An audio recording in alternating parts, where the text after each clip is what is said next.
भारत सरकार कानून बना दे पॉपुलेशन कंट्रोल का, तो उससे कंट्रोल हो जाएगी, उससे कंट्रोल हो जाएगी।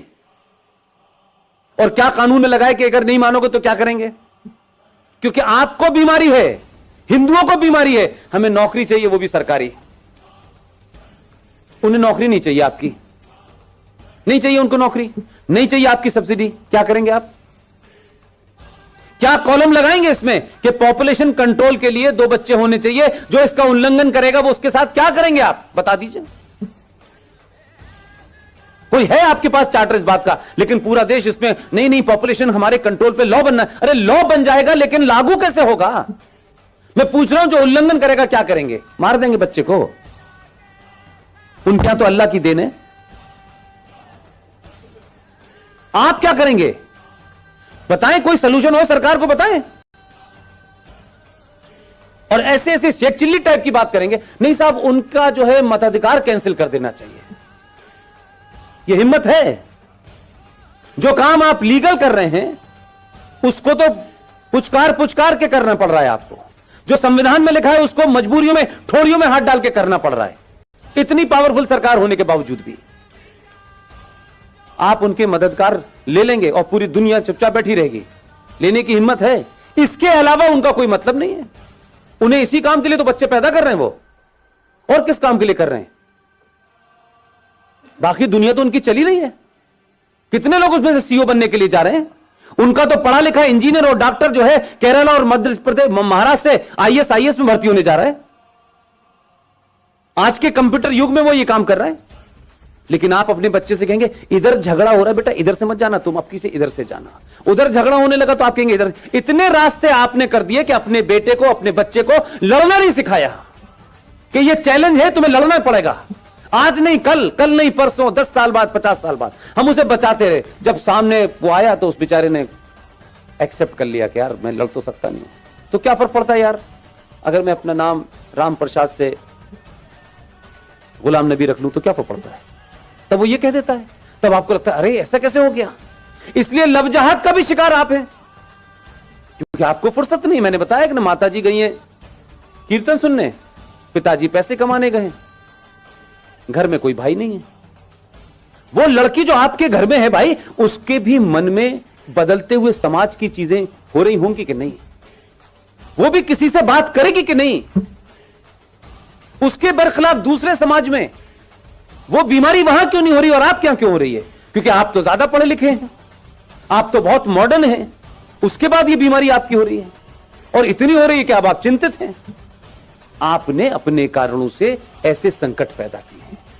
आपका बस चले तो ये भी कहें कि अब इस पे भी कानून है। कानून के पीछे पड़ गए। कानून को कौन मानता है? कानून तो रेप का भी है, कानून तो दहेज का भी है। कुछ रोक रहा है? जब समाज में एक बड़ी आबादी भीड़ तंत्र में तब्दील हो गई हो, जो सुप्रीम कोर्ट को डराती हो, जो संसद को डराने में सक्षम हो, तब कानून कुछ नहीं करता है, तब समाज को करना चाहिए। भारतीय जनता पार्टी का ठेका है क्या?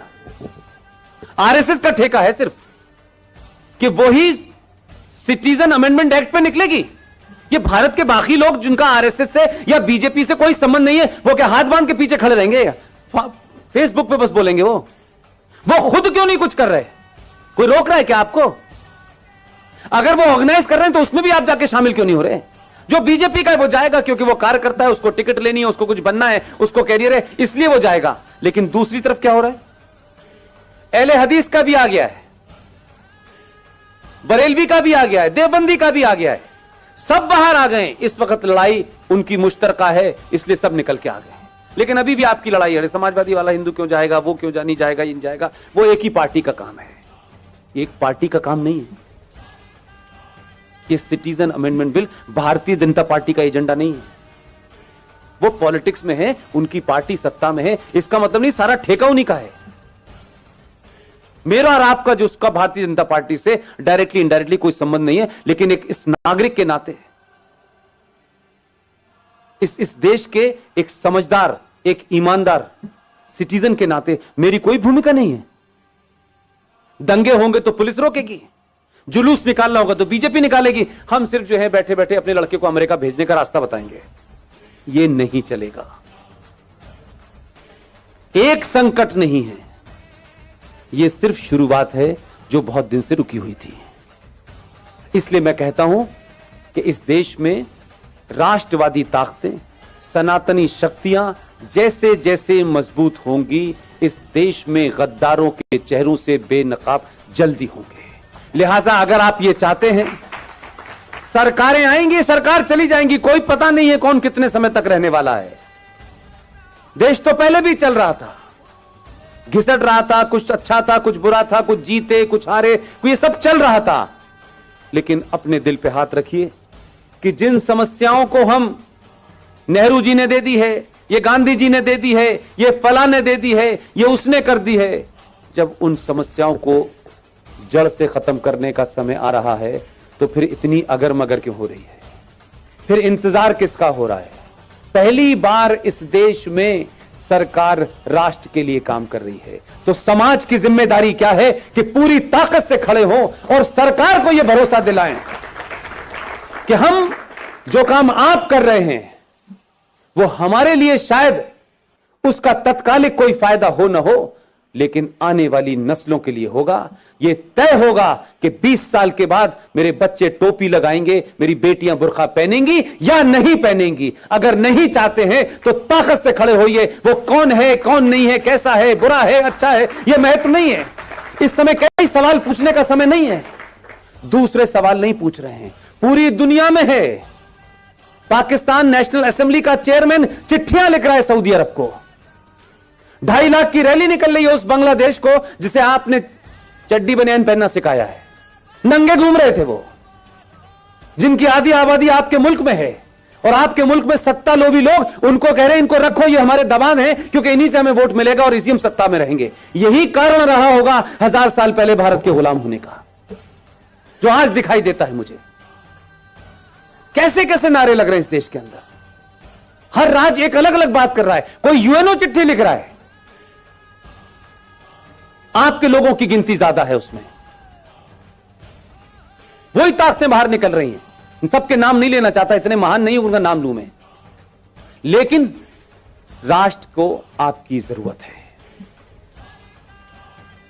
और आप समझ लीजिए, हम सब लोग इतने बेहया हो चुके हैं, इतने बेगैरत हो चुके हैं कि हम जरा सा अगर हमारे आदमी में कहीं कमजोरी हो गई, जरा सी कहीं हल्का सा भी वो कमजोर पड़ा, हम पहले लोग हैं जो ये कहेंगे। हम बहुत कह रहे थे यार इतना नहीं करना चाहिए था, देखो इसने इतना ज्यादा कर दिया था, हम इतने मक्कार लोग हैं। हम उसके बुरे वक्त में, क्योंकि ये उसका बुरा वक्त नहीं है, ये देश का और राष्ट्र का बुरा वक्त है। इस वक्त कुछ भी नहीं सोचना है मुझे, न मैं सोचना चाहता हूं, न मेरी कोई महत्वाकांक्षा है। हम अगर 5 लोगों को जगा सकते हैं तो 5 को जगाएं, क्योंकि हमारे यहां कुछ लोग सो नहीं रहे हैं, हमारे यहां जगे हुए लोग भी सोने का बहाना कर रहे हैं। लिहाजा ऐसे सम्मेलन हर दिन होने चाहिए, हर जगह होने चाहिए, सड़कों चौराहे पर होने चाहिए और खुले में होने चाहिए, ताकि एक बार में लाखों लोग सुने। इसकी यह महत्वता नहीं है कि इसमें कौन बोलने आया है, कौन चीफ गेस्ट है, कोई ना कोई आता रहेगा। और आपने सोचा भी नहीं होगा कि इस देश में 15-20 लोग इसी समय देश के अलग अलग कोनों पे बोल रहे हैं। उनका किसी पार्टी से कोई संबंध नहीं है, वो किसी पार्टी के ऑफिस नहीं गए। हमारा राष्ट्रवाद राज्यसभा की कुर्सी तक महफूज नहीं रहना चाहिए। अब हम राज्यसभा में आ गए तो हमारा राष्ट्रवाद पूरा हो गया, अब हमें सत्ता की मलाई खानी है। उससे पहले हम बहुत राष्ट्रवादी थे। मैंने कई लोगों को रातों रात बदलते देखा है पिछले 6 महीने में, माफ कीजिएगा। एकदम दुकान बंद हो गई है उनकी, अब वो पॉलिटिकली करेक्ट हो गए हैं। अब उन्हें उन लोगों में बैठना है जिन्हें इंटेलेक्चुअल कहा जाता है। अब उन्हें हिंदुत्व की बात करना थोड़ा सा ऐसा लगता है, भाई देखो हमें ध्यान तो रखना चाहिए, इस देश में 35 करोड़ मुसलमान हैं, तो 6 महीने पहले क्यों बोल रहे थे? इसलिए आपके यहां ईमानदारी नहीं है। 15-20 लोगों में चाहे मेजर जनरल जीडी बख्शी हो, कर्नल RSN हो, सुशील पंडित हो, गौरव आर्या हो, ललित अंबरदार हो, इनमें से कोई एजेंडा है किसी का? रोज टेलीविजन पे आप देखते हैं, रोज कहीं ना कहीं भाषण चल रहा होता है उनका। किस लिए? क्या सिर्फ 90 करोड़ हिंदुओं में यही 10-15 लोग हैं? क्यों नहीं हर घर के अंदर 2-2 लोग पैदा हो रहे हैं? क्यों हम ये मानते हैं कि राष्ट्रवाद एक शाम में चाय पीने जैसा है, कोई थोड़ी देर के लिए राष्ट्रवाद भी बात कर लें? कुछ लोगों का राष्ट्रवाद 9 बजे रिपब्लिक टीवी देख के शुरू होता है और 11 बजे कहते हैं बस भारत माता की जय, सो जाओ। राष्ट्रवाद जीना होता है। अगर आपको अपने पे गर्व नहीं है, अपने इतिहास पे गर्व नहीं है, आपको बौनों जिन्होंने गुलाम बनाया है, अगर आप उनको महसूस कर रहे हैं, आप उनको मजबूरी में आपको झेलना पड़ रहा है, तो इसका मतलब यह है कि आपके अंदर कोई अपना स्वाभिमान नहीं है। जिसमें स्वाभिमान नहीं होता उसे राष्ट्र की कोई चिंता नहीं होती। उसको किसी भी हालत में रख दो, वो एडजस्ट कर लेगा, वो नाम बदल लेगा, वो धर्म बदल लेगा, वो लड़की की शादी करके एक नया रिश्ता बना देगा और नाम लगेगा, रख लेगा अपना शब्बीर कुमार। वो कुछ भी कर लेगा। अगर जागृत समाज होता तो उस दिन बोलना चाहिए था जिस दिन गुलशन कुमार की हत्या हुई थी। आप 3 चीजें रख रहा हूं रवि भाई, ध्यान दीजिएगा। इस देश की प्राइमरी एजुकेशन को हमने क्रिश्चियंस के हाथों सौंप दिया है, राइट? इस देश के इतिहास को हमने 70 सालों में कम्युनिस्टों के हाथों में सौंप दिया था। और तीसरी चीज बताऊं, इस देश का एंटरटेनमेंट आपने जिहादी मुसलमानों के हाथों छोड़ दिया। आपकी तीनों चीजें आपके पास नहीं हैं, इसलिए गुलशन कुमार की हत्या हुई, आप समझे ही नहीं कि उसका क्या मसला था। गुलशन कुमार की हत्या भारत की एंटरटेनमेंट इंडस्ट्री के अंदर भजन, कीर्तन और मंदिर को बाहर कर दिया उसने। और अब मौला रे मौला होता है, लड़की हिंदू घर की होती है, लड़का मुसलमान घर का होता है। हर फिल्म में बताया जाता है इस्लाम कितना अच्छा है, हर फिल्म में बताया जाता है कि मुसलमान कितना अच्छा होता है। आपकी नई जनरेशन इसी चक्कर में गफलत पे है। ना आपने खुद इतिहास लिखा है, ना प्राइमरी एजुकेशन आपके पास है, ना ही इंटरटेनमेंट का कोई नैरेटिव आपके पास है। इसलिए दिवाली पे सलमान की पिक्चर रिलीज होगी, ईद पे शाहरुख की होगी और क्रिसमस पे आमिर खान की होगी। आपकी फिल्म कहां बन रही है, कैसे बन रही है, पता नहीं। हम अपने आइकॉन नहीं ढूंढते। और कोई आदमी राष्ट्र के लिए बिना किसी लालच के कोई काम भी कर रहा होगा तो सबसे पहले हमें उसी के अंदर कुछ नुस्ख निकालना होता है। हम उसको कैसे मजबूत करें इसकी हमें चिंता नहीं होती। हम एहसान करते हैं